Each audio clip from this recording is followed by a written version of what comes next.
Hello everyone. Our AHRI researcher, Dr. Roberto Buzzi, found a population of ryegrass that was resistant to the herbicide Overwatch or Bixlozone back in 2019 before that herbicide had even been released to market. And now Dr. Danica Goggin from AHRI has studied that population to discover the resistance mechanism.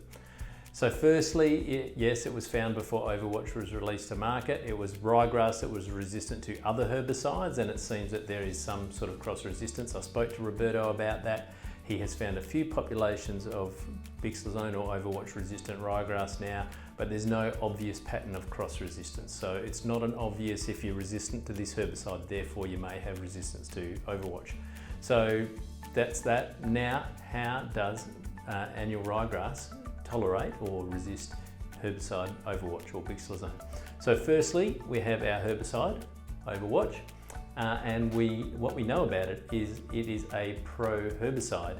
So if you've listened to AHRI Insight before, you'll know that a pro-herbicide is one that once it is inside the plant, we've got our grass or our cereal leaf over here, once it is inside the plant, it is converted to something else, and that is the herbicide. So in this case, Bixlozone, once inside the plant, is converted to 5-keto-Bixlozone, and it is the herbicidal form of Bixlozone. So that's a pro-herbicide. So how does annual ryegrass and cereals like wheat and barley tolerate Overwatch or Bixlozone? What happens is, instead of converting it into the 5-keto-Bixlozone, there are P450 enzymes that do that. Instead of converting it into that, there are other P450 enzymes that convert it into something else. Essentially, they add a hydroxyl to the molecule and then later on a glucose. Then it doesn't look like the herbicide at all, and that's how the cereals tolerate it.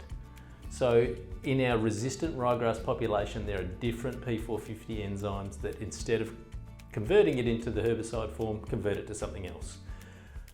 Wild radish and canola, on the other hand, they take up Bixlozone and they don't have the P450 enzymes to convert it to anything. So it just stays as normal old Bixlozone in the plant, and it's not herbicidal because it's not been turned into 5-keto-Bixlozone. So by not having the P450 enzymes, that's how plants like wild radish and canola tolerate it.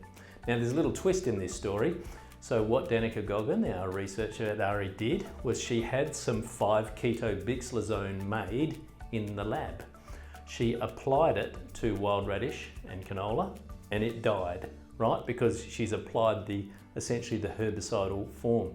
But she applied the 5-keto-Bixlozone directly to cereals and grass and it didn't die.